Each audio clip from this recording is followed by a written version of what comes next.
might as well get in.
expect it.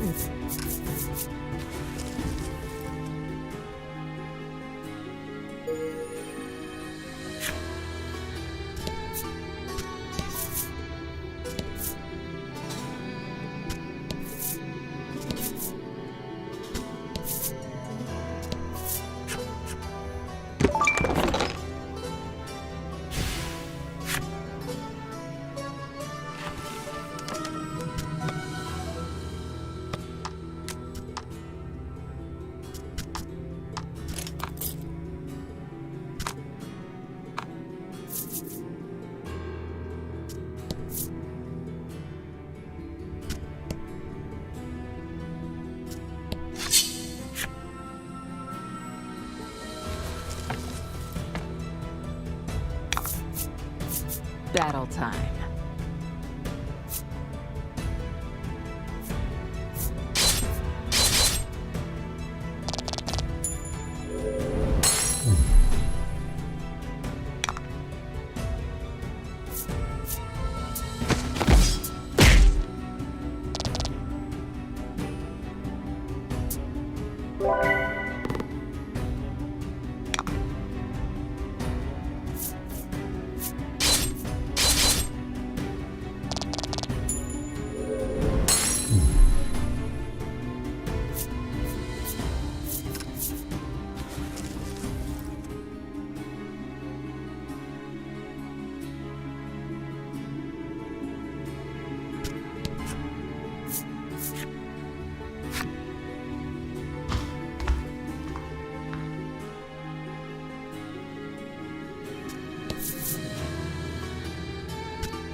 Get him.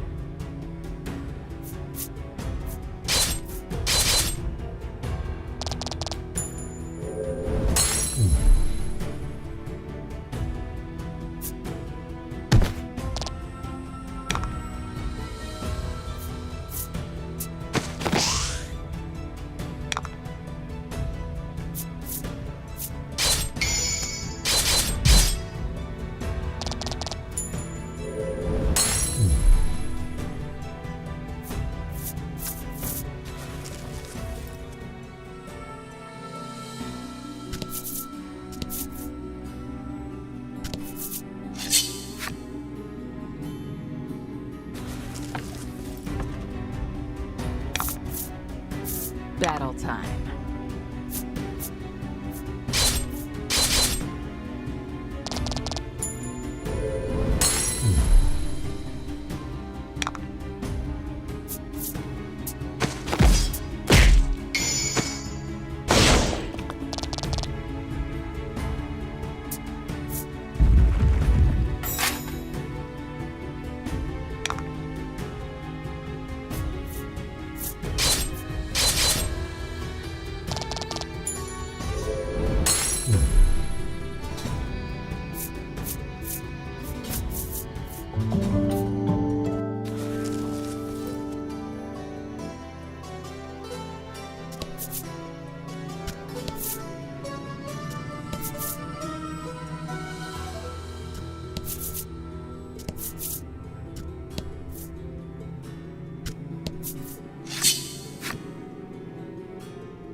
This would have been anything that needed the boy quietly. It sounds like you were all one big family, he comments.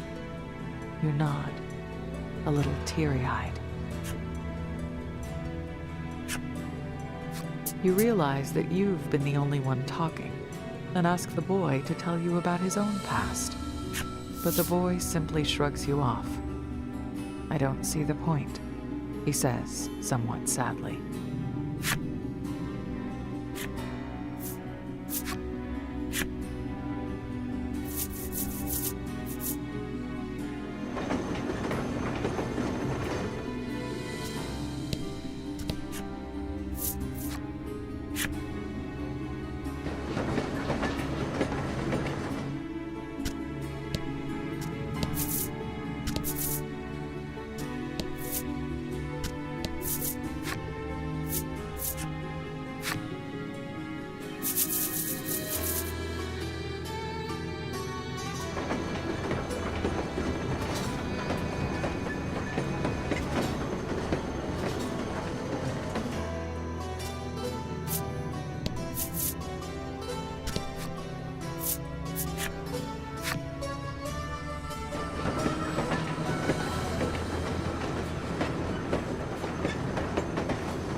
Get him.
Monsters block your path. Knowing you need to press on, you and the boy decide to strike them down.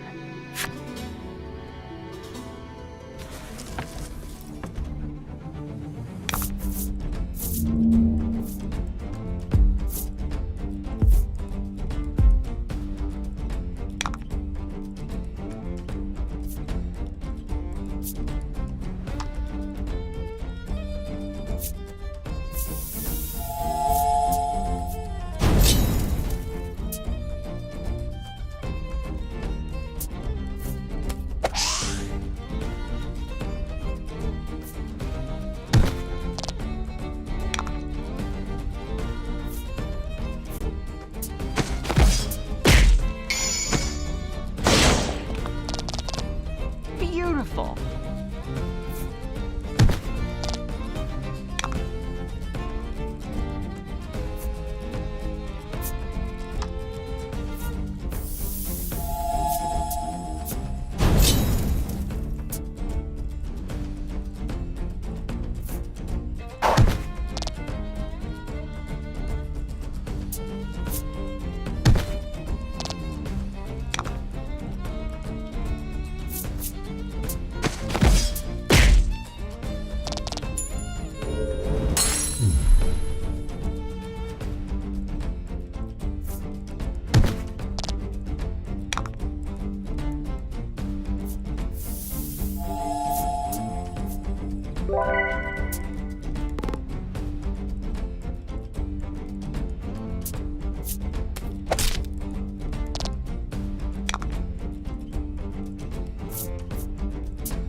A large lever protrudes from a fixture in the ground.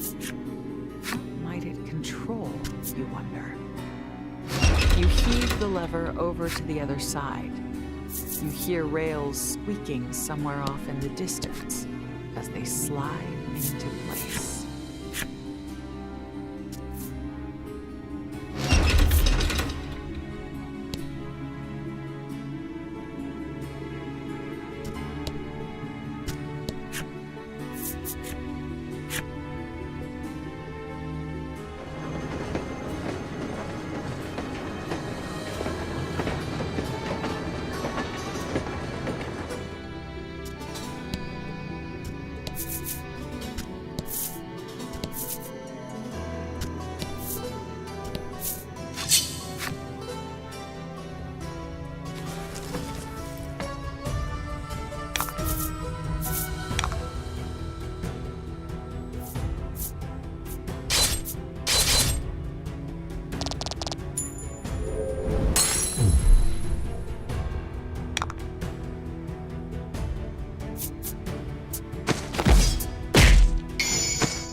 Battle time.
battle.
A sinister beast rears its head. It appears to be the Steel Primal.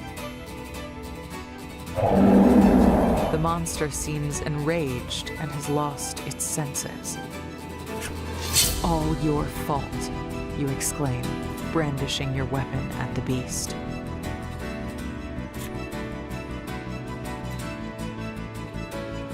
The Primal unleashes a roar, then lunges at you.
Get ready to defend against that attack.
You successfully defeat the beast and capture it in a card. Your breathing is ragged after having avenged your village. Let's report back, the boy says, and the two of you return to Steelborough. If you choose leave, you'll be whisked outside right away. You decide to leave the mines behind right away.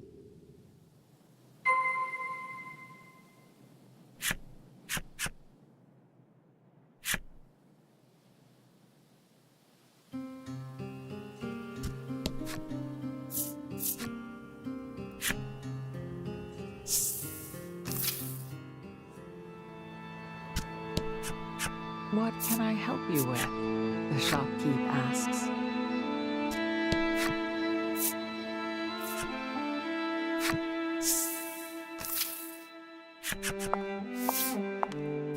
The senators await your return at Steel Hall. When you tell them you have defeated the Primal, they demand you give them the card. Why? You ask, not liking their tone. We're declaring war on the neighboring town, they tell you. The Primal's power will ensure our victory.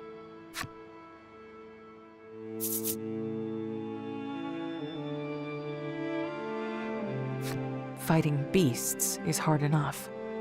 And now they want to fight other humans? I'm keeping the card, you say decisively. One of the men then turns to the boy and shouts, "Get that card." As ordered, the boy pushes you and takes the Steel Primal's card.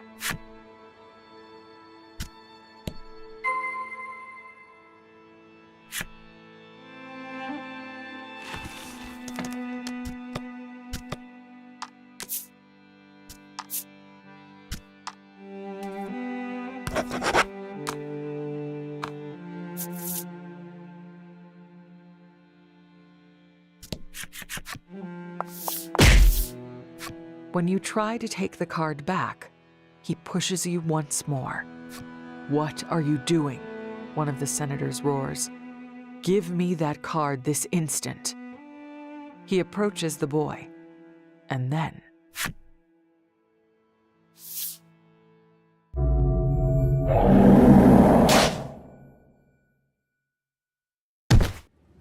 The senators, taken aback, demand to know what the boy is doing. "Getting revenge," he answers with a twisted grin. "Did you forget who took you in, you fool?" one senator demands fiercely. The boy spits and glares at the men.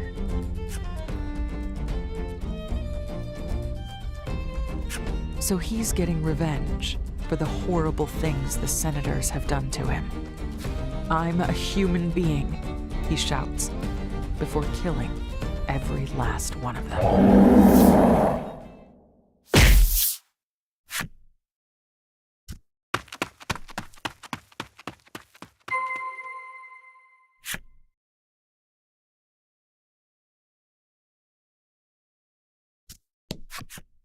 At your shocked expression, the boy says, "They didn't deserve to live."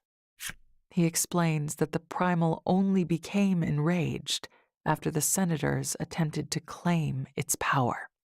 He also tells you that it was those same senators that sent the monsters to your village.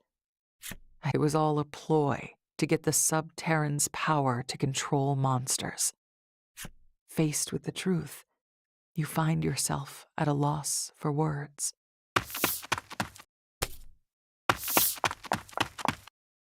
"People will come after us. Let's go," he says, then pulls you along.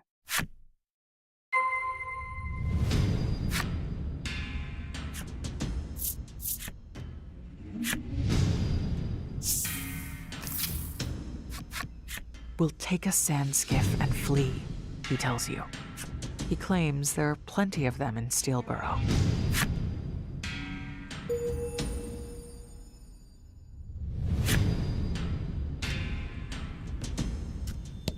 Even fleeing requires preparation. You keep an eye out for your pursuers and enter as calmly as possible. "What can I help you with?" the shopkeep asks.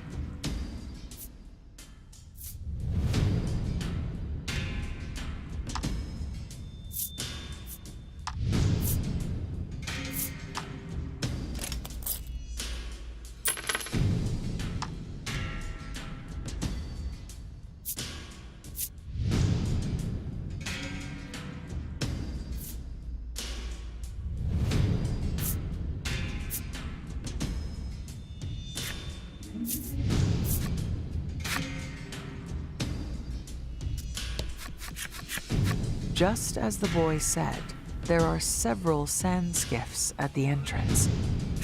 "Let's take one. Hurry," he says, running toward the boats. You scramble after him.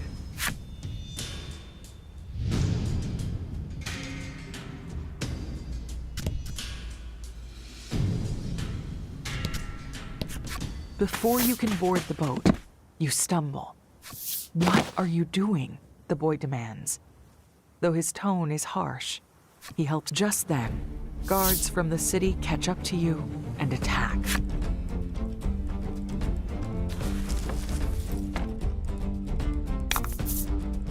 Battle time.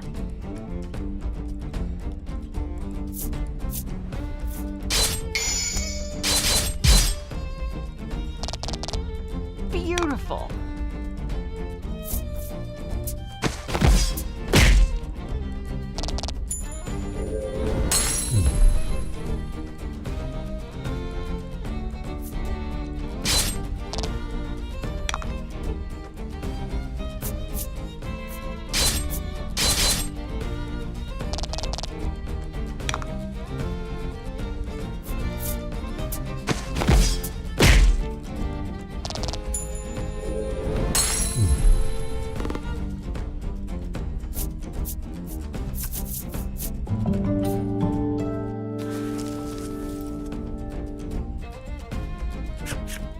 Destroy the other boats so they can't come after us, he instructs.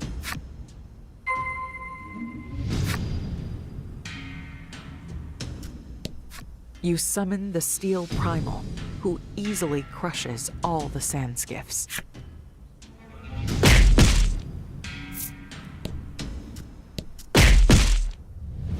They are squashed flat. This is the only vessel that can still move. Let's go. You and the boy board the boat, then make your way out of town.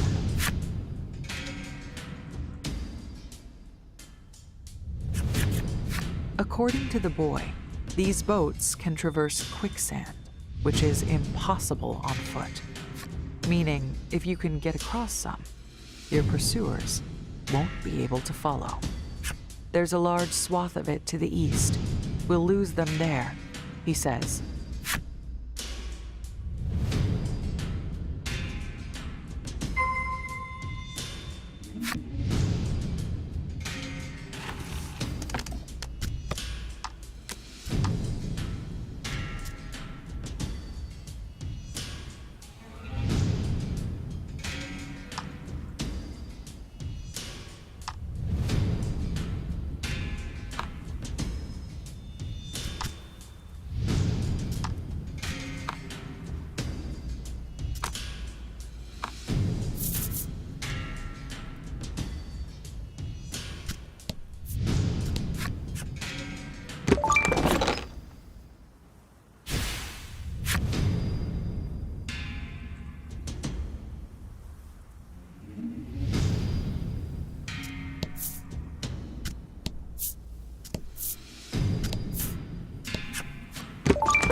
Battle time.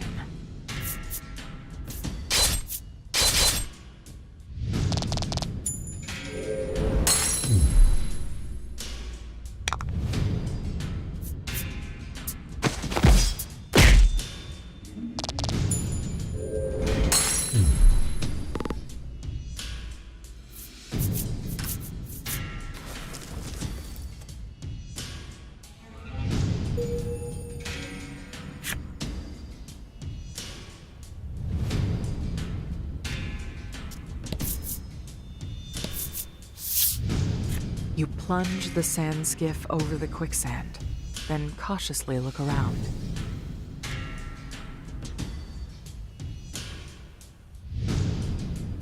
It seems you've managed to shake your pursuers.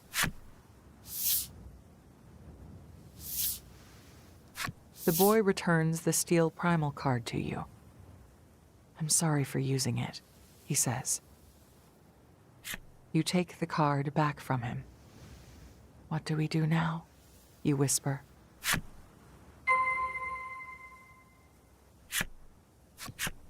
You've both gotten your revenge. Neither of you had any plans beyond that. He turns to you and asks, "Isn't there anything you want to do?"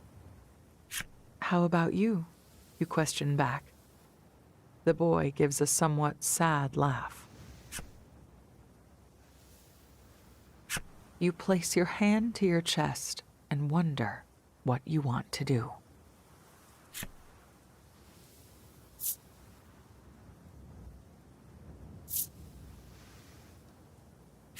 You suddenly remember the dream you confessed to your plush animal. "I want to see the stars," you say. "It's been your dream since you were young." The boy nods. "I'll show you the most beautiful stars in the world," he says, then extends a hand to you. You take it.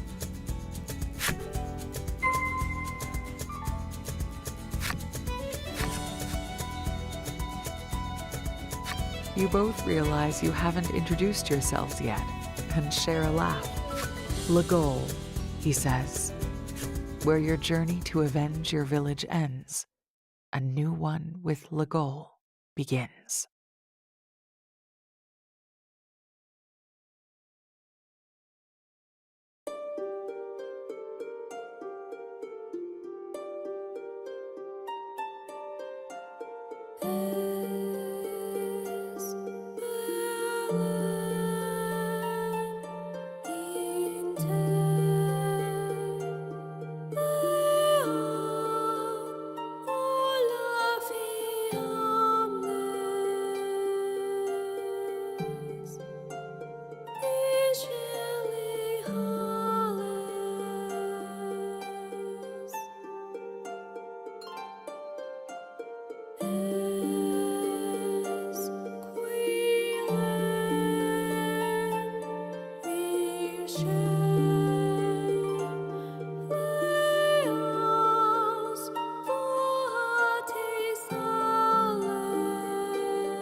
Several days after you escape Steelborough,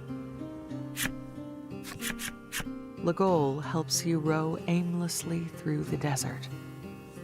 Either one of you is liable to pass out at any moment. The sand skiff you stole as you fled the city has proven handy for getting around, but there isn't a scrap of food nor a drop of water aboard. You probably should have had more of a plan, you think to yourself. The two of you row in complete silence. You fear if you make so much as a peep, the sheer effort involved will cause you to collapse. You propel the boat forward with all your might, when suddenly, a patch of quicksand swallows your sand skiff whole.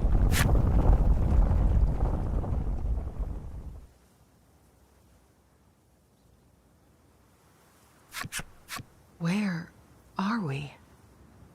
You look around, trying to figure out where the quicksand has spit you out. At the very least, your tight grip on the boat has prevented you from getting separated from Legol.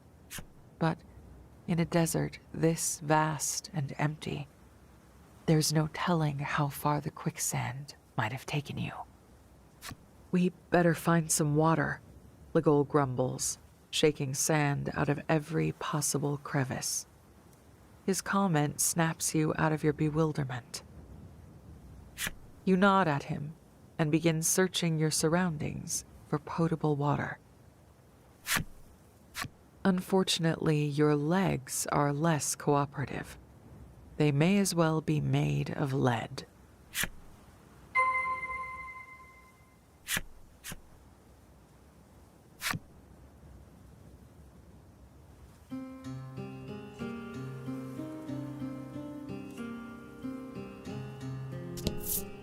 You're so thirsty, even the act of breathing feels painful. The sun's rays beat down upon you. It's so hot. You need water. Your head is killing you. You lift your head.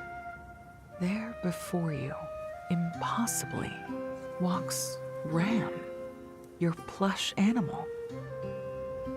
No. You shake your head. That isn't real. There, Ligol croaks. Your eyes follow his outstretched finger and land upon an oasis. Adrenaline takes hold. You both run toward the oasis and watch as it dissipates. Alas, it was a mirage.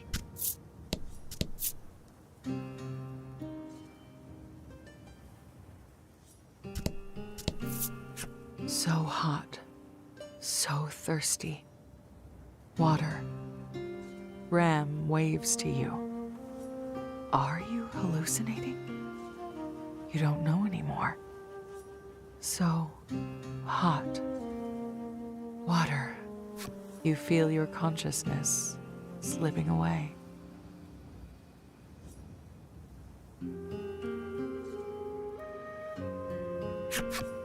When your eyes finally open, you find yourself back on board the sand skiff. We better find some water, Ligol grumbles, shaking sand out of every possible crevice. His comment snaps you out of your stupor. Apparently you hallucinated everything that just happened, which means you'd better find that water. In fact, you nod at him and begin searching your surroundings for potable water.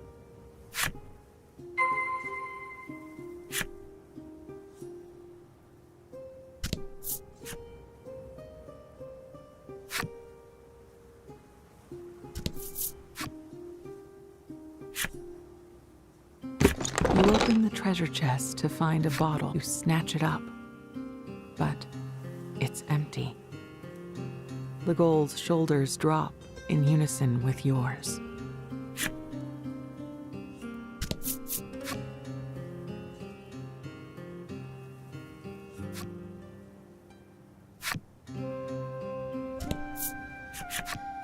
As consciousness threatens to forsake you, you catch sight of a young man.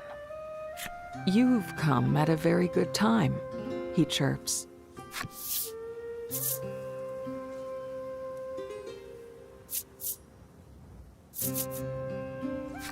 Who am I? What a fascinating philosophical question, he says, his glasses reflecting the desert sun as he launches into a story. His words flow as quickly as the quicksand that brought you here.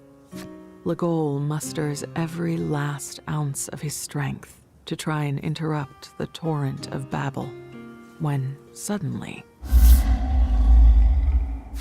You see, I was about to be attacked by foul beasts, the youth says, beaming. Yes, you've come at a very good time indeed, he chirps again, which must be his way of asking for your help. You certainly haven't the strength to escape. Looks like you're in for a fight.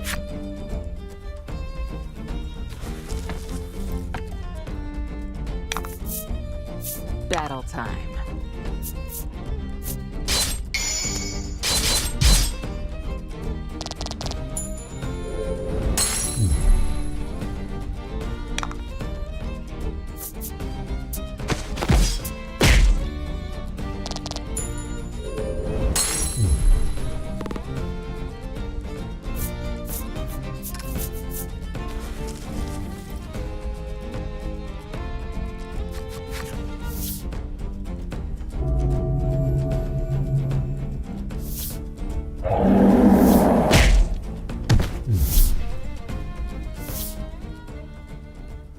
Calling upon the Steel Primal helped you fell the monsters. But before you can catch your breath, what on earth was that? The youth says, rushing up behind you from his vantage point for the battle. He peppers you with questions and comments in his breathless style. That was the Steel Primal, wasn't it? The fact that you can control it means you're one of the fabled Subterrans. You are, aren't you? I had no idea you actually existed. Well, if today isn't my lucky day, if you don't mind my asking, how do you control that beast? I have deduced that the card you're holding there is the key to controlling them, but beyond that, Ugh. Whew, this guy sure can talk. He pays your pained expression no mind as he carries on, finally realizing that he has yet to introduce himself. The young man's name is Polka, and he's on a long, winding journey in pursuit of monsters to study. As if you hadn't heard enough, he asks if you'd like to hear an explanation about the primals.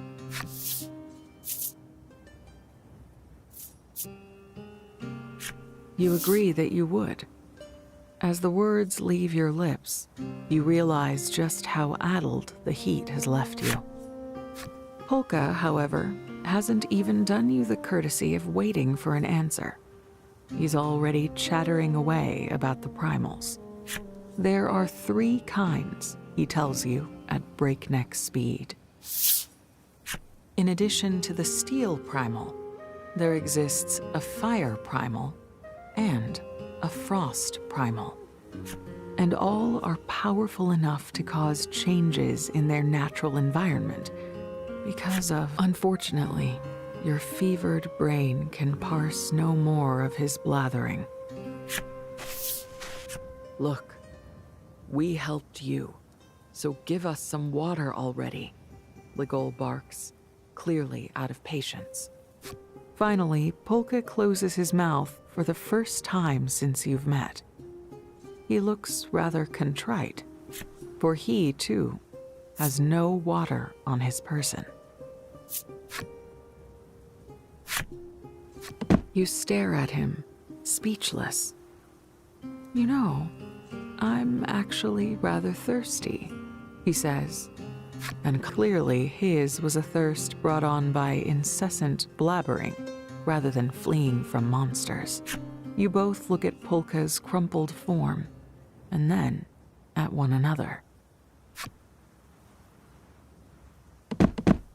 Mind and body pushed well beyond their limits, the 2 of you finally surrender to sweet, sweet unconsciousness.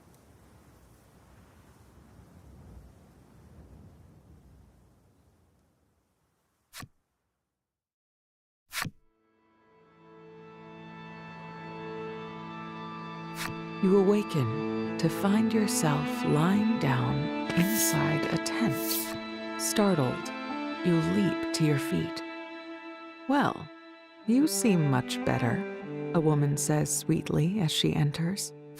She says she found the 3 of you collapsed in the desert and nursed you back to health.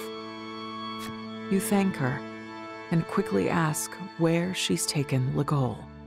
She tells you Ligol woke up not long before. He and Polka are at a stall outside.